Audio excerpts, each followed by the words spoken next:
This is Reimagining Higher Education, your go-to podcast with remarkable education leaders sharing personal stories from their experience in and around the sector, including reflection and hope for progress in the sector. With your host, Dr. Ashraf Mahate, consultant in the areas of international trade, export promotion, inward investment attraction and entrepreneurship, Fellow of the Royal Society of Arts, and member on Studiosity's Academic Advisory Board. Welcome. Today, I'm delighted, honored, and extremely pleased to have Professor Nathalie Martial-Braz, Vice-Chancellor of Sorbonne University in Abu Dhabi, and also Professor of Private Law. And I noticed that you actually had your academic background in France, yet you're teaching in Abu Dhabi.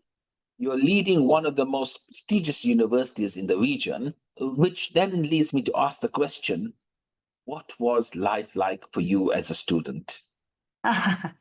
Okay, so I did my studies in Bordeaux. I'm from the southwest of France, so the city of the wine, the beauty of my city, everybody knows it.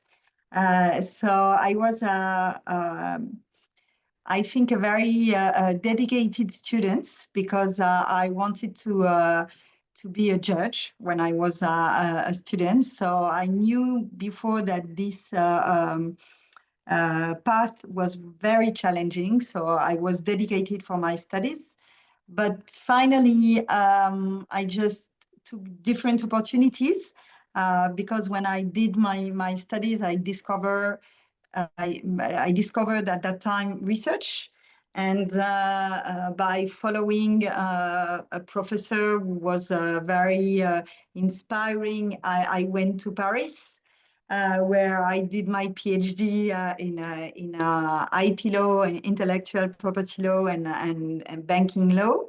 So it was really interesting because I discovered at the same time not only the research part and all this writing part, because I think since the beginning I had this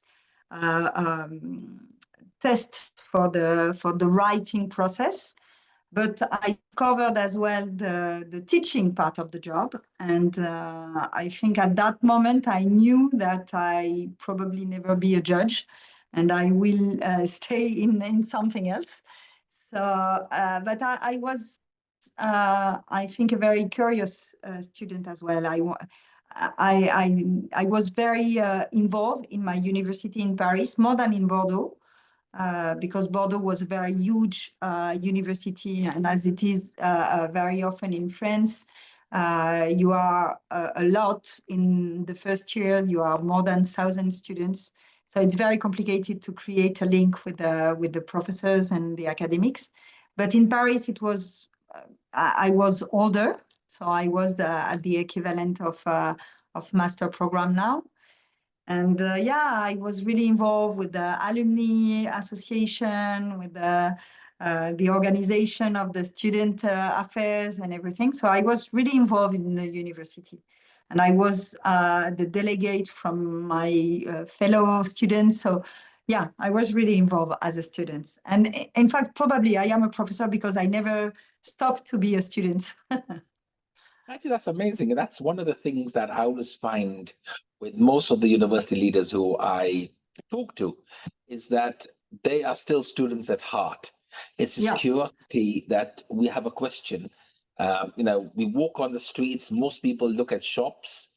We observe a question, right? A question that we are trying to find an answer to.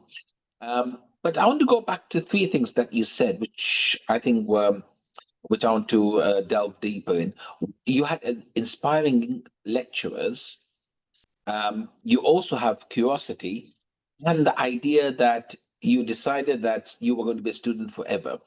So how do you take those aspects and then put them into the way that you teach and you also lead the university and show your colleagues how to teach? Yeah, I think it's a very interesting question. I think I never stopped to be a student, as you mentioned, because I always try to put myself in the shoes of the student I have in front of me. And I always wonder if it was me in front, would have been happy with this class. Is it enough for the students that I was before? So I think that I kept this interrogation to assess, to self-assessing my classes and my teaching when I try to bring them with knowledge and with the criticism, and because I think as a professor, we are not here to give them knowledge, pure knowledge. And I think at the time of AI, that's better, because if our function was only to give them some information, the machine could do it better than us. But I think we are here to bring them to the comprehension, to think, to express their critical thinking, to judge, to interrogate, to be curious. And I think that thing is necessary to be very critical with yourself, to be very open to reassess the way you teach, to be able to discuss with them, to discuss their attempts, your objective, the outcome you expect from them at the end of your course. So I think I brought in my teaching the fact that I am never totally happy with what I do. So I think by the fact that I am always trying to do better, and for that I need the contact and the discussion with the students. And I think I brought that as well in the way that I'm leading the institution. I am first a student, secondly a teacher, and now I'm a leader. So because I am all of these elements, I think I can bring a complete function of leadership, of a leader of a higher education institution. I think you cannot be a leader of this sort of institution if you were not by the past a professor and a former student of the university. That's probably the main quality. I think I totally agree with you, because when I look at my own education experience, it's the whole idea about how you create curiosity, how you create discussion and debate. And I'll come to AI later, because of course I can't escape AI. But this whole idea about the Socratic concept of sitting, discussing, debating, I don't think you can actually get that from AI now or even in the future.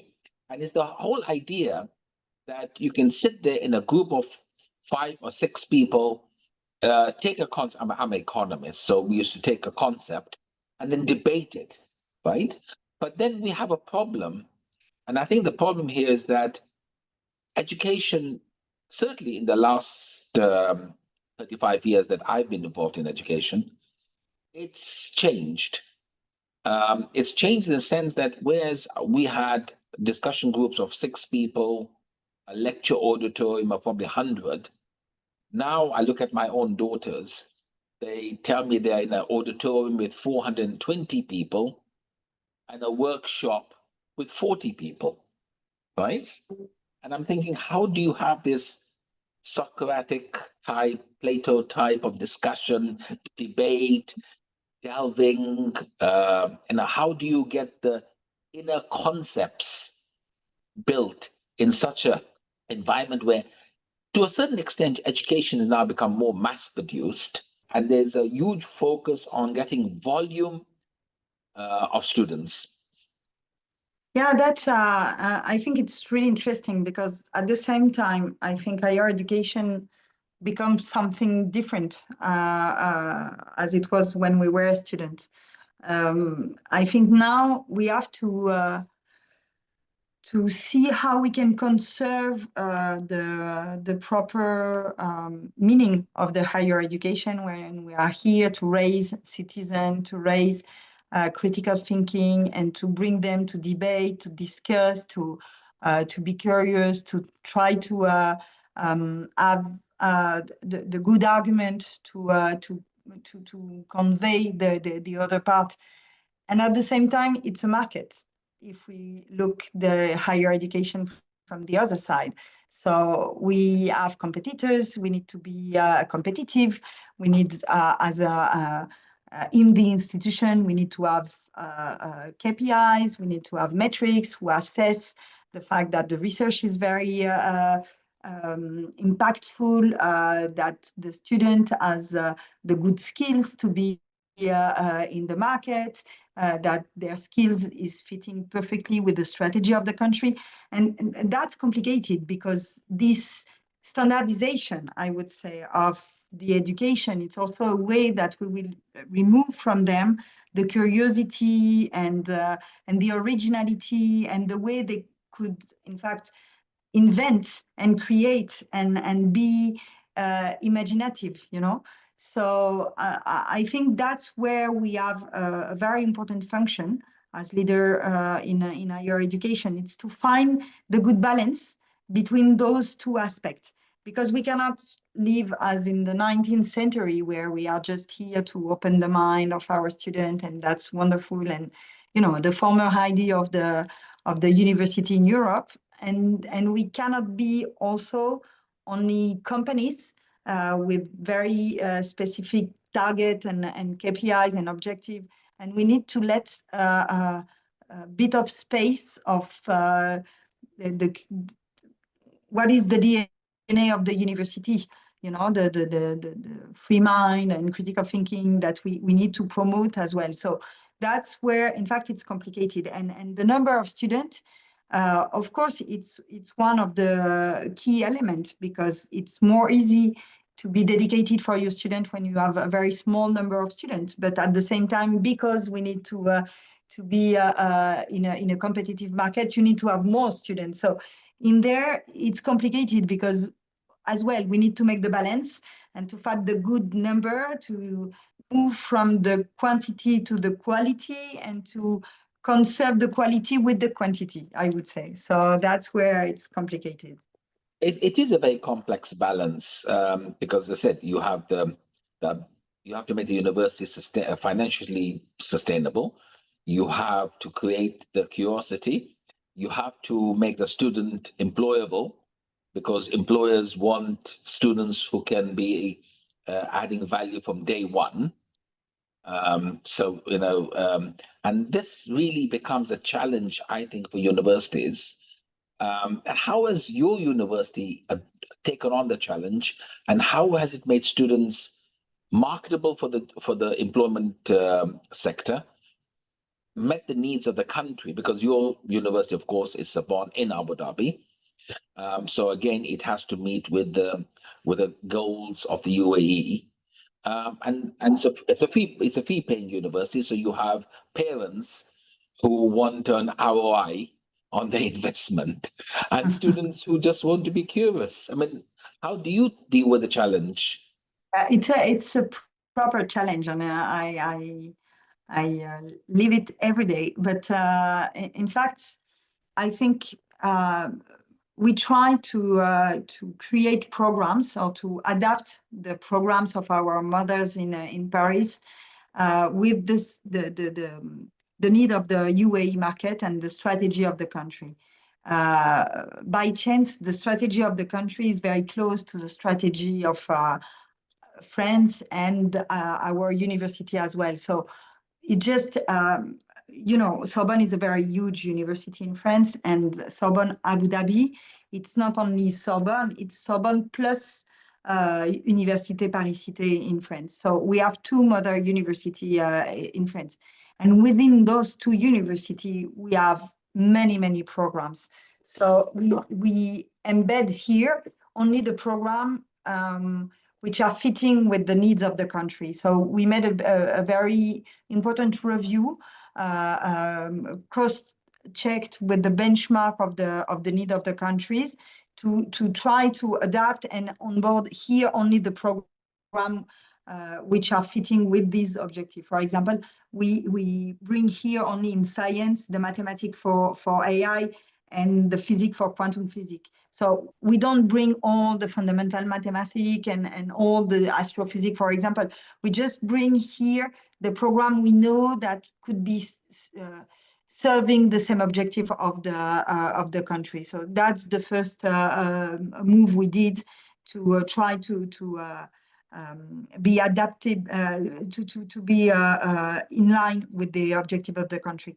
The second move is we have some advisory board for every program where we have many people involved in the economy of the country, in the market of the country, company, public sectors, different stakeholders to bring their idea with us, to assess our program with their filter, to be sure that when we are making some orientation, where we are opening a class, where we propose some change in the program, that is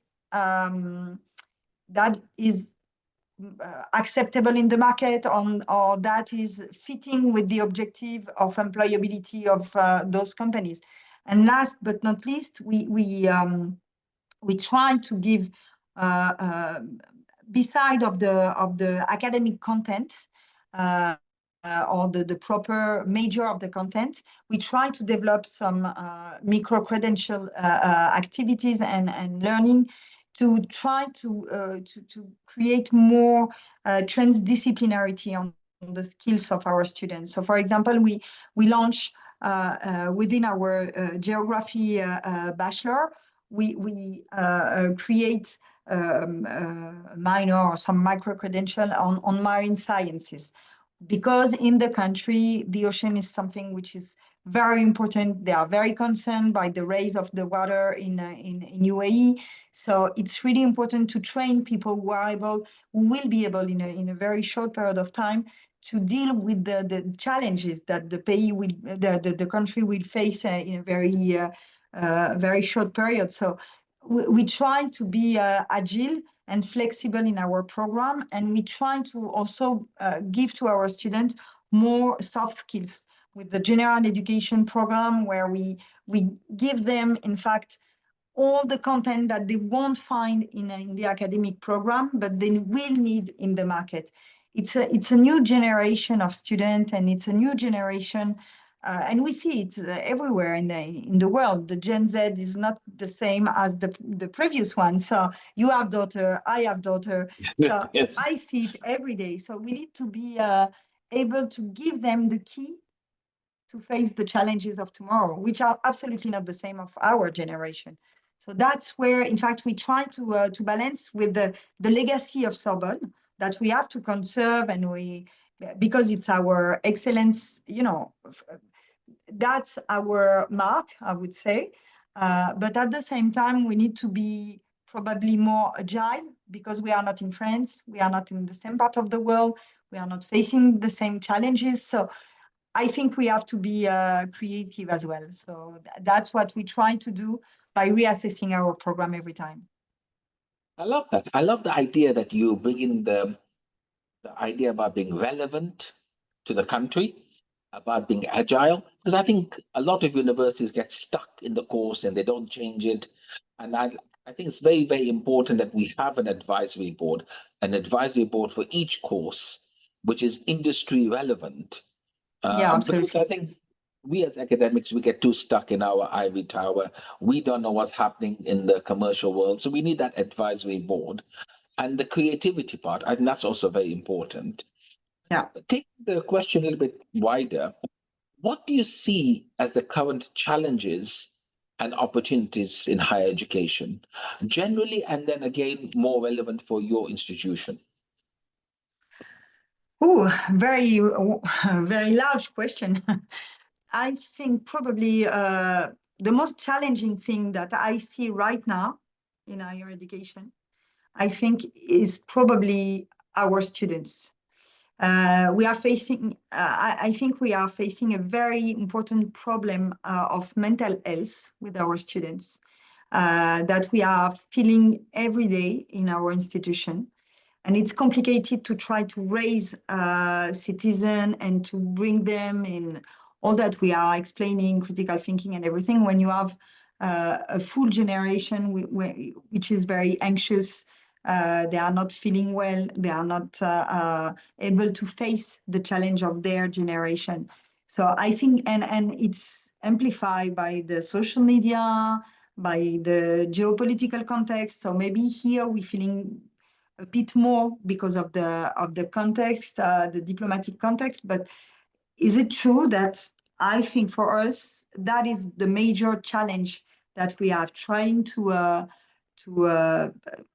raise this generation? It's also the COVID generation, you know, that was the generation which was at college at that time, and they were a long time separated from their peers, and they face homeschooling during a long period of time as well. So I think this generation is very challenging for that, because every time we see that they don't want to work, they don't want to do that or that. And I don't think so. I think they are probably more able to adapt for the future challenges of the world, but they are not feeling well.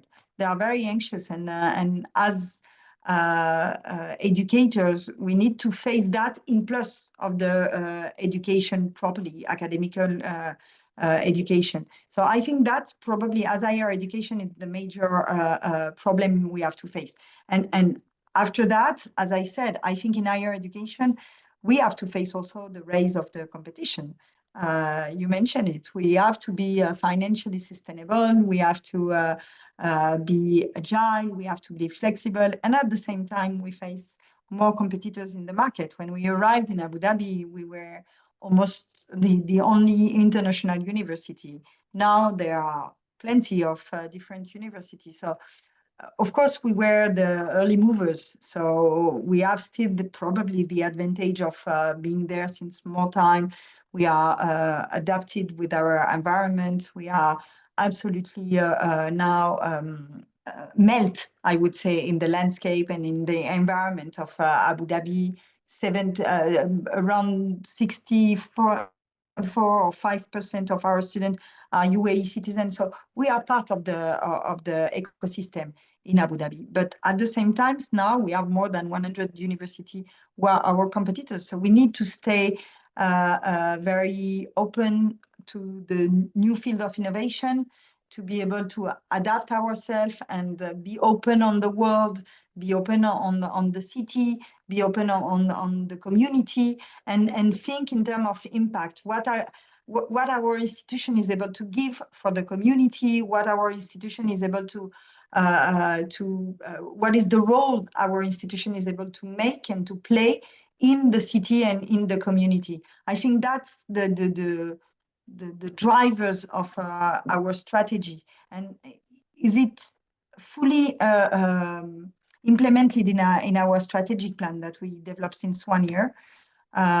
We want to be not only visible within the community, but also impactful, and create this place, you know, as the former time in the ancient Greek or ancient Greece, you know, where the university were the agora for the society. I think we have to play this role. That is really important.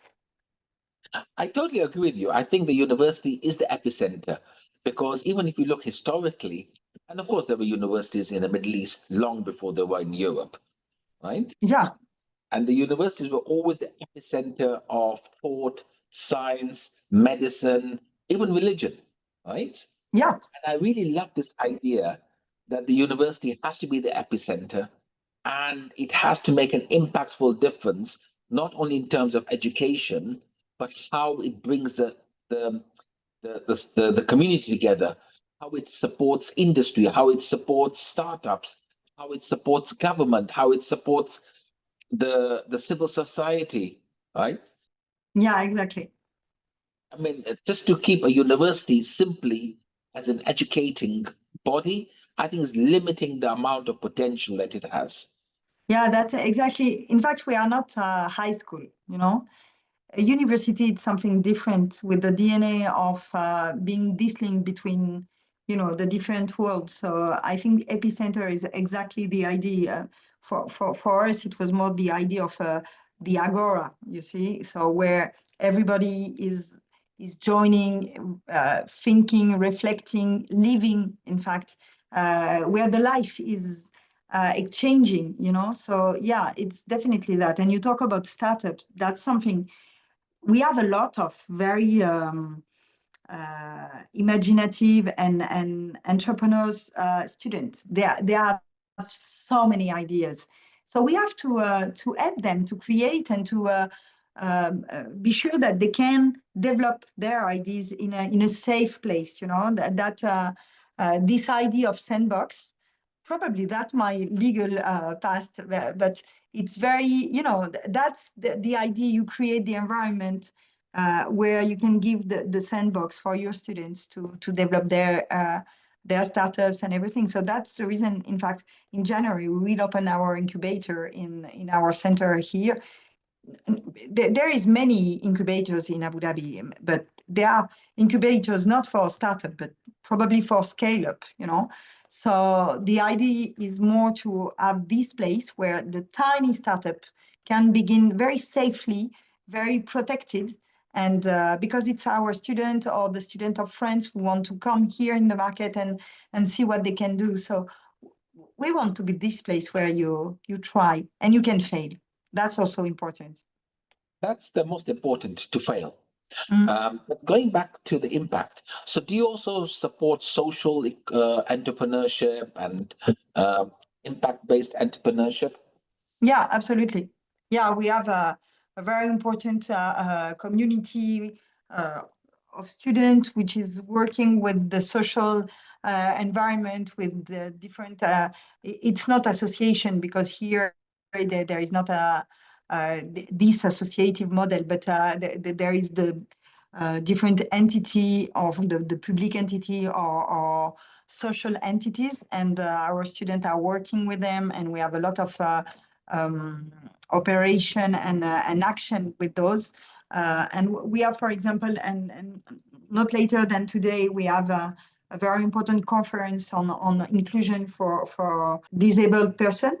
People of So determination. yeah, to help them to find their way in the city and to make all the administrative or organization, because we have a center of sports open for disabled persons. So we are working a lot with those. Yeah, we are trying. In fact, we have a climbing wall, and Right. the concentration they need to climb. In fact, it's a way for them to work on this, on the motricity, on the concentration, and on the association of the concentration and the mobility. So we have educators, specialized educator, who are working with us as a sports coach and everything. And now it's open on the society for those disabled persons who are coming there, and they are included with our students. So yeah, we have this sort of initiative. I think about that because we made a very important event last Thursday for the Pink October months, you know, for the breast cancer. And we made a very important event, and we were all the staff, the professor, the student, the academic, and the disabled person, they were there. And there is, it was amazing because that's where, in fact, the university is meaningful. And that's the key difference, is how it impacts society and not just a student. I want to go and take the question to a different direction now. And this whole topic that we can't ignore. And also want to pull into your background as an IPR lawyer. My question really is those two words that we hear all the time, AI or artificial intelligence. Higher education has changed, right? It's totally been disrupted. Um, Lectures are recorded. Students use all sorts of AI tools for taking notes, for recording, etc. So now the question is, I can see the good parts of AI, right? My daughter takes notes using AI tools, so she can concentrate.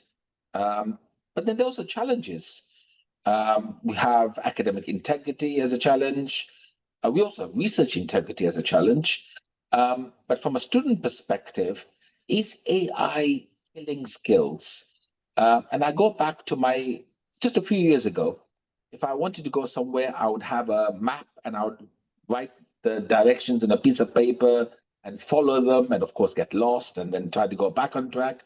Now, when I drive a car, I really don't know the route because I'm following Google Maps, right? I really don't know the way from A to B. So I've lost my skill to read maps, write instructions, and follow instructions or directions, right? Is that what we're saying in universities? Okay, so that's a very important question, and I love this question because, to be honest, I'm probably a bit singular in that. Maybe there is two parts on this question. The first one, you're fully right. We need to work in integrity, and we work. So that's where my background as a digital lawyer is coming. I truly believe in regulation. I truly believe in regulation, and I think we need to let the innovation develop, but in a framework, a very safe framework, because we face it. And no later than last year, we face huge cases of cheating, because it's very easy. You take a picture of the subject, because it's an open book, the student came back with the answer. And of course, it's not wow, but it's enough to have the grade and to be a graduate. So we need to, in fact, and that's where I am not agree. I not agree with most of my colleagues. I think we need to embed AI in our teaching. I think we need to embed AI in our programs, because in fact, and that's where, as economists, you probably aware of the last Nobel Prize in economy, the French Philippe Aghion, who is working on that. I fully agree with this theory. I think it's too late. If we wanted to stop AI revolution, we need to did it many times ago. Now it's here, so we won't make a move forward. So we need, we won't go behind. So we need to deal with that.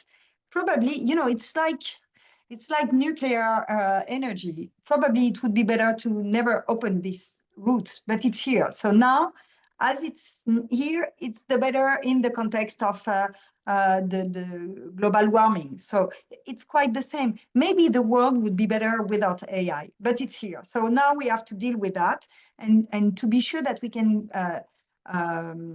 use the better of these tools, because at the end of the day, it's just a tool. We need to train our students to be sure that they won't be replaced by the machine, but they will be able to use it to overpass the skills of the machine. Because in fact, the machine, you will never use the AI to have a human contact. That's what we are doing there. I can do it with the AI, but that won't never be the same, because I have my past, because you have yours, because we began this interview by how you was as a student. So I came back to my memories. So in fact, that thing create the difference between me and an AI who would be able to lead the Sorbonne. So I think we have to keep our humanity, but for that, we need to be sure that we train our students to not be the bad copy, I would say, of the machine. So for that, we need to embed the AI in our class, to say, okay, you can have all the information by AI, but now are you able to make the difference between the proper information and the wrong one? What would you be able to do with this information? Are you able to criticize this information, to see where you can go behind the information and build something else with that, So we need to be sure that we can use it as a proper tool to benefit all the good of AI. If not, that will be, as you said, we will lose our skills. But if we use it properly, we can gain. I totally agree with you that AI has to be embedded, because it's like everything. Once you see it, you can't unsee it, right? We've opened the door to AI. Now the question is, how do we embed it into our curriculum? Yeah, that's where we come back, on what you said before. The difficulty here probably is when I say as academic, is our difficulty to move, is our conservatism, It's our comfort. It's comfortable to not change. It's comfortable to not challenge ourselves. So I think that will be the most difficult part, to convince our peer that they have to move, because if not, they will disappear. I mean, students are going to use AI, whether we like it or not, right? Absolutely. People used to use Google. I mean, this is not a new thing. We used to use Google, right? And we had issues with Google, and then we had now the question is, we go to AI, and we have AI-based browsers. So things are only going to get more and more difficult. So the question is, how do we embed it into our curriculum so students know how to use it? Our educators know how to capitalize on AI, Yeah. and know that AI is part of the learning process. Because I think that's what it should be. Yeah, but that I think that will be, to be honest, that will be the most difficult part, because this discussion, I have it maybe 10 times a day with my colleague. The fear, it's the fear. They are afraid to be replaced.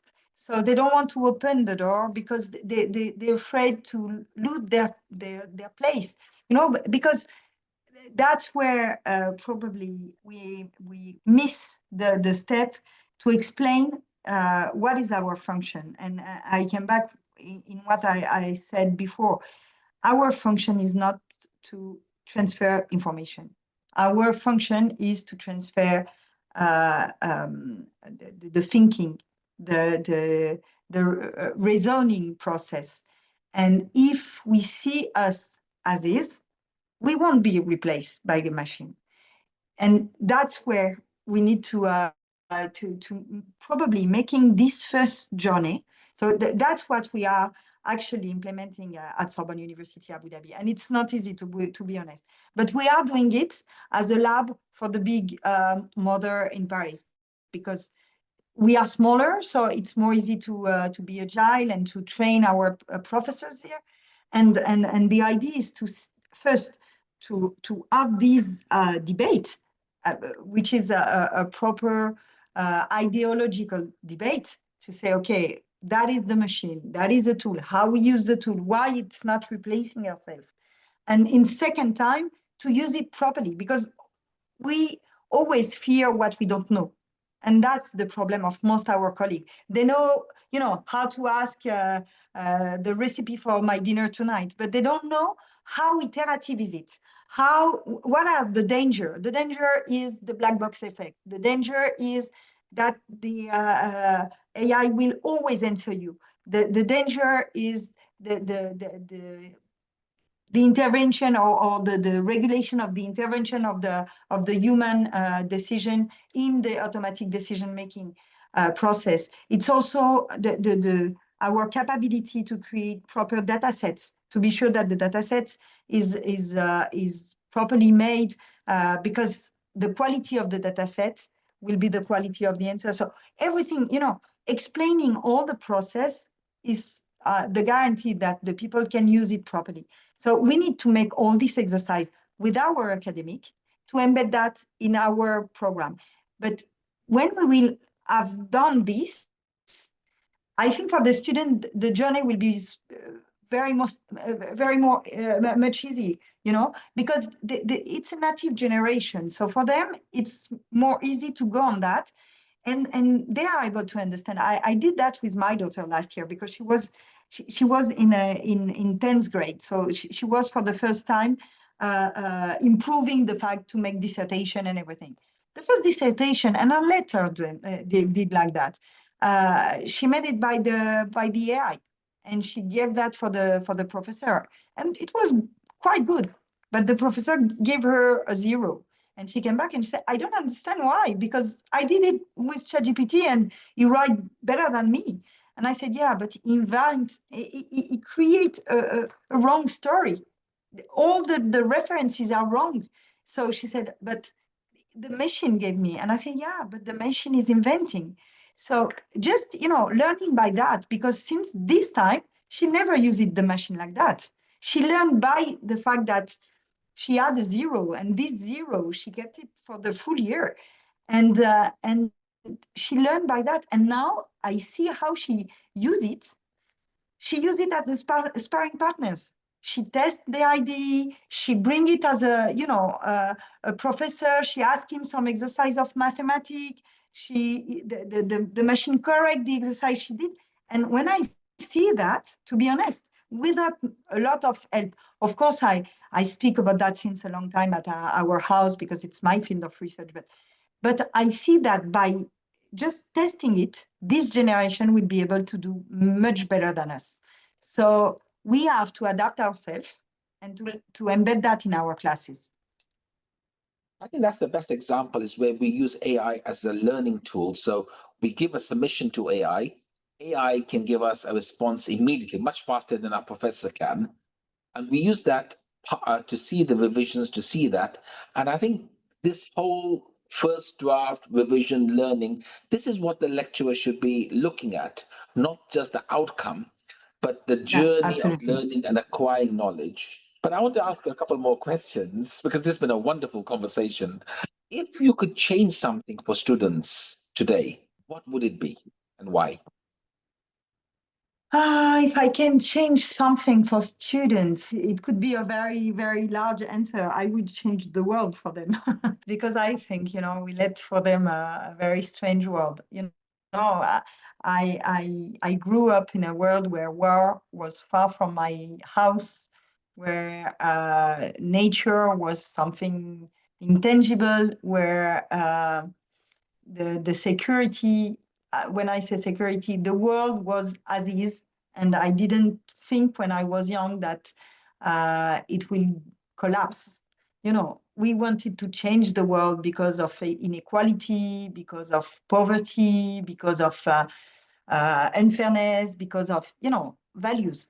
But now it's more, they are anxious for the perennity of the planet. They are anxious of the mobility of people facing challenges that are not solvable by ourselves, so and the war is everywhere, and we are at the moment where the balance between all the world is not sure. So yeah, I think for our students, it's very challenging. So we have to compensate, I would say. Now, coming towards the end, we always ask every guest to bring an object, something that represents or helps us understand them as an educator. So, Professor Nathalie, what have you brought? And can you show it to us? It's my code. Your code. It's a very thick code.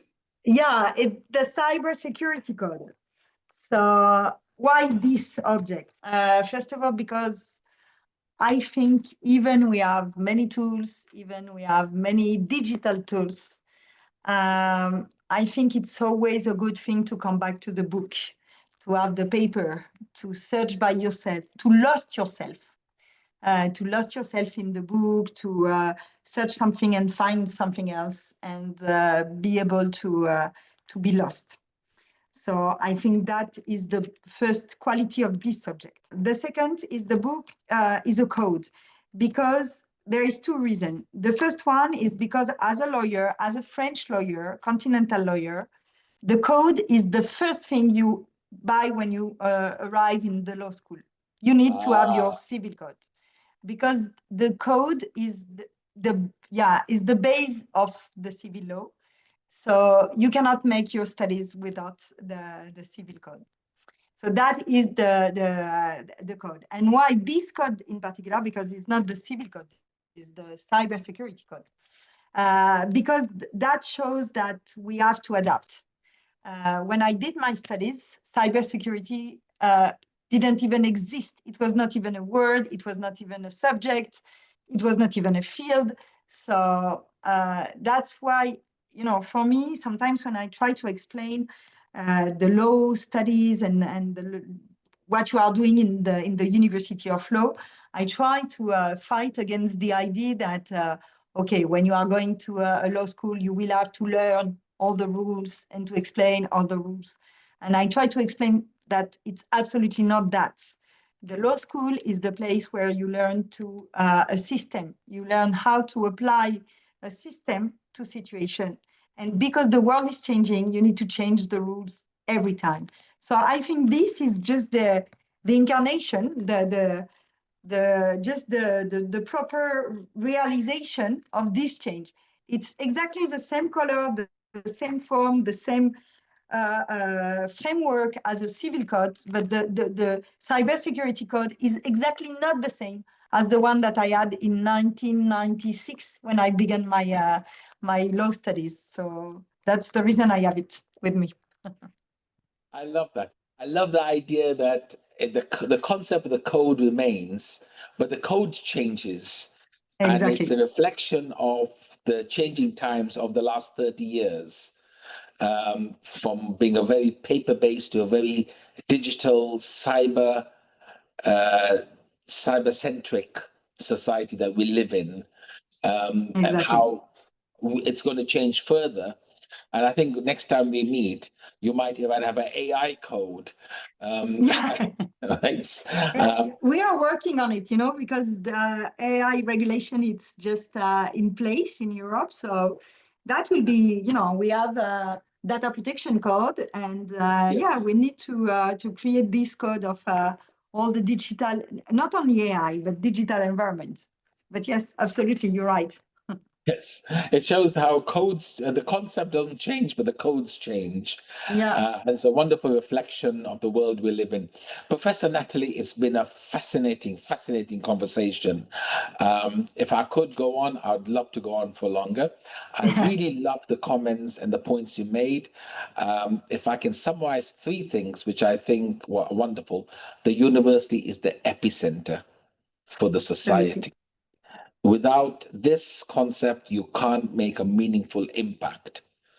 And leadership is about how you create a student-centric environment, putting the student first, the educator second, and the leader then comes in third, right? Absolutely. And the idea that AI is not going anywhere, and it's how we use AI to create a future generation of students who will become employees, entrepreneurs, who have got the skills that add value, but know the ethical code. Again, using a wonderful word, the ethical code of how to use AI, and for educators to embed AI within their curriculum so it becomes a learning process and a journey. It's been a fascinating conversation, Professor Nathalie. Thank you so much. Very nice. Thank you very much for this amazing time. You have been listening to Studiosity's podcast, Reimagining Higher Education, candid conversations within higher education, sharing stories of leadership, change, and best practice in teaching and learning. Visit studiosity.com.